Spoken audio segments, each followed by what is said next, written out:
Good morning children. आज की video में हम लोग हिस्ट्री के चैप्टर 12 का फर्स्ट पार्ट पढ़ेंगे, जानेंगे। टॉपिक है buildings, paintings and books. Buildings मतलब भवन जो होते हैं, पेंटिंग्स चित्रकला और बुक्स पुस्तकें। तो सबसे पहले जो इसमें आई है बात वो आयरन पिलर की आई है। आयरन पिलर के बारे में आप लोगों ने सुना होगा। ये आयरन पिलर काफी पुराना है, मेहरौली में है। ये आयरन पिलर कहाँ है? मेहरौली में है। और मेहरौली कहाँ है? दिल्ली में है। तो ये इस आयरन पिलर पर चंद्र नाम के राजा का जिक्र है, जिससे पता चलता है कि ये गुप्त काल के यानी गुप्त काल में ये बनवाए गए थे। और इसकी सबसे बड़ी खासियत ये है कि इतने सालों के बावजूद यानी 1600-1700 साल तक इसमें अभी तक जंग नहीं लगी है। It has not rusted yet. इसमें अभी तक जंग नहीं लगी है। ये सबसे बड़ी खासियत है। इसकी लंबाई है 7.2 मीटर। इसकी लंबाई कितनी है? 7.2 मीटर। और इसका वेट कितना है? इसका वेट है 3 टन। इसका वेट है 3 टन। ये याद रखना है, इसका वेट 3 टन है और इसकी लंबाई 7.2 मीटर है। और इस पर किस राजा का नाम है? तो इस पर चंद्र नामक राजा का मेंशन किया हुआ है, जिससे पता चलता है कि ये जो है आयरन पिलर वो गुप्त काल में बनवाए गए थे। अब है buildings in bricks and stone. देखिए, बिल्डिंग्स जो बनता है उसमें 2 चीज का प्रयोग होता था पहले। एक तो ब्रिक्स यानी ईंट का पके हुए, और दूसरा स्टोन मतलब पत्थर, इससे बने होते थे। The skills of our craft persons are also apparent in the building that have survived, such as स्तूप। अब चलते हैं स्तूप। जिस तरह हिंदू में मंदिर होता है, उसी तरह क्या होता है बौद्ध धर्म में स्तूप का महत्व होता है। तो स्तूप कई तरह के होते हैं। या तो वो गोल स्तूप हो सकता है, या लंबा स्तूप हो सकता है, या आयताकार स्तूप हो सकता है। तो लंबा हो सकता है या छोटा स्तूप हो सकता है। तो कई तरह के स्तूप होते हैं। लेकिन सबसे बड़ी खासियत, स्तूप मीन्स क्या होता है? माउंड। स्तूप जो होता है, स्तूपा मीन्स क्या होता है? स्तूप मीन्स होता है माउंड। क्या कहेंगे हम? माउंड कहते हैं। तो स्तूप बौद्ध धर्म में पवित्र स्थल, जैसे हिंदू में मंदिर, उसी तरह बौद्धों के लिए स्तूप।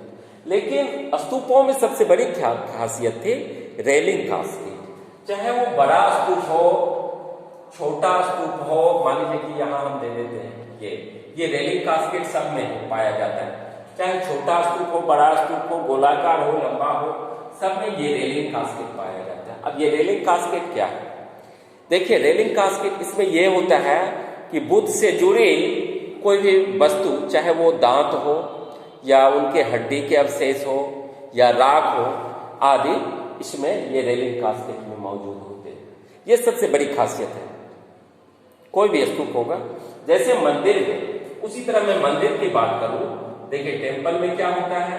शिखर होता है, मंडप होता है, और मंदिर के अंदर में एक गर्भगृह होता है। गर्भगृह वो जगह होता है जहां प्रतिमाएं रखी जाती है देवी देवताओं की, चाहे वो भगवान लॉर्ड शिवा की हो, लॉर्ड विष्णु की हो, लॉर्ड गॉडेज दुर्गा की हो, गॉडेज लक्ष्मी की हो, पार्वती की हो।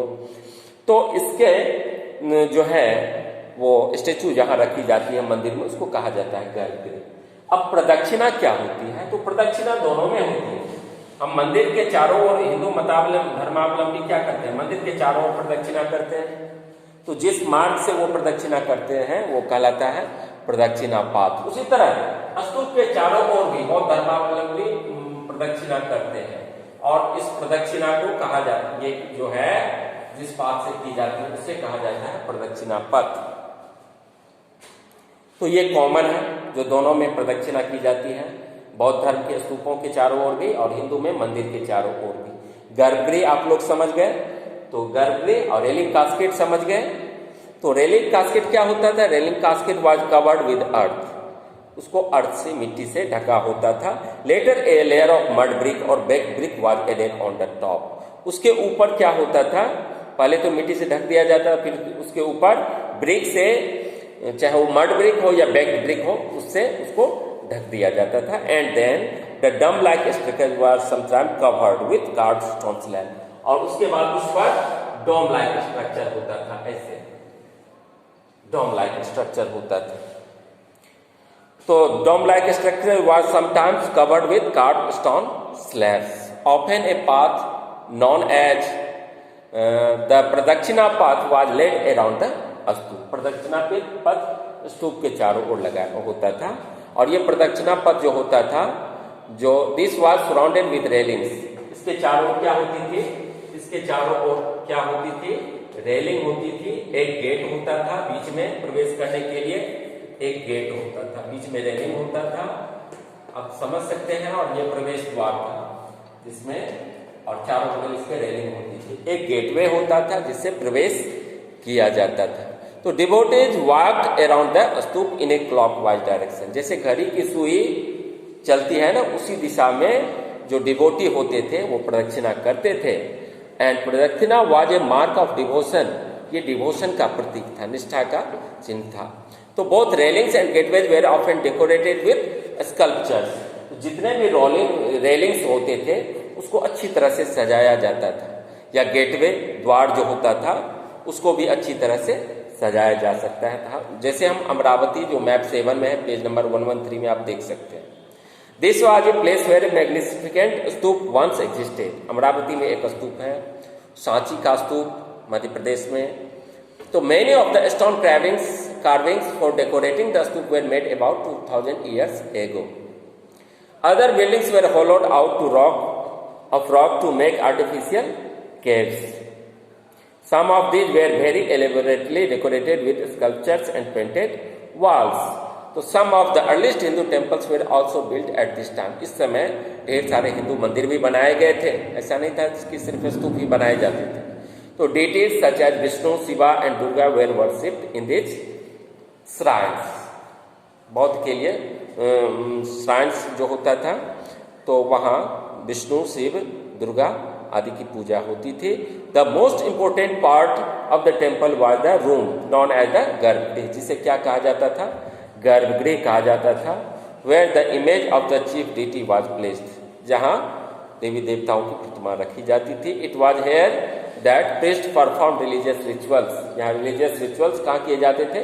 गर्भगृह में। ऑफन एज ए भीतर गांव, यदि आप देखेंगे, a tower known as the shikhara was built. तो ये शिखर जो मंदिर का बनाया जाता था, इसमें काफी सावधानी बरतनी पड़ती थी, क्योंकि शिखर जो होता था ना, उसको बड़ी सावधानी से बनाया जाता था, उसके लिए स्किल्ड कारीगर लगाए जाते थे। To mark this out as a sacred place, तो building shikharas required careful planning, शिखर को बनाने काफी सावधानी बरती जाती थी। Most temples also had a space known as the mandapa, it was a hall where people could assemble, ये वो जगह था जहां लोग एकत्रित होते थे, मंडप में। तो find Mahabalipuram and Aihole on map 7, Mahabalipuram और एहोल मैप 7 में आप पेज नंबर 113 में देख सकते हैं। Some of the finest stone temples were built in this towns, some of these are shown है, इसमें कुछ दिखाया गया है। तो अब है कि how where stupas and temples built. देखिए, स्तूप और टेम्पल, मंदिर जो बनाए जाते थे, वो राजा और रानी के आदेश पर बनाए जाते थे, क्योंकि इसमें ढेर सारा पैसा लगता था, खर्च होते थे पैसे। तो वो पैसा कहाँ से आता था? राजा इन्वेस्ट करता था या रानी। उसके बाद जो धनी सौदागर होते थे, रिच मर्चेंट्स या ट्रेडर्स, वो भी बनवाते थे। और उस समय मंदिर या स्तूप बनवाना ये प्रतिष्ठा का और एक अपनी शान का प्रतीक समझा जाता था। तो good quality stone had to be found, इसके लिए क्या होता था कि अच्छी क्वालिटी के स्टोन मंगवाए जाते थे। हाँ, to be found, quarried and transported to the place that was often carefully chosen for the new building, जहाँ ये बिल्डिंग बनाया जाना था उस जगह उस पत्थर को लाया जाता था। Here this rough blocks of stone had to be shaped, यहाँ पत्थरों को आकार में ढाला जाता था। And carved into pillars and panels for walls, floors and ceilings, and then these had to be placed in precisely the right position. उसके बाद इसको सही जगह पर सही ढंग से रखा जाता था। बच्चों, इस वीडियो में मैंने, ये फर्स्ट पार्ट है, 3 पार्ट में मैं इस चैप्टर को कंप्लीट करूंगा। इस चैप्टर को आप लोग एक बार और पढ़ लीजिएगा, वीडियो को 2 बार 3 बार देखिएगा, आप सब कुछ समझ जाएंगे। तो ये वीडियो काफ़ी अच्छा रहेगा आप लोगों के लिए, एग्ज़ाम के लिए भी। तो घर पर 2 बार 3 बार इस वीडियो को ज़रूर देखेंगे आप लोग, और किताब का भी हेल्प, बुक का भी हेल्प लेंगे और क्वेश्चन आंसर देखेंगे इसका। तो आज के वीडियो में इतना ही। Bye, thank you.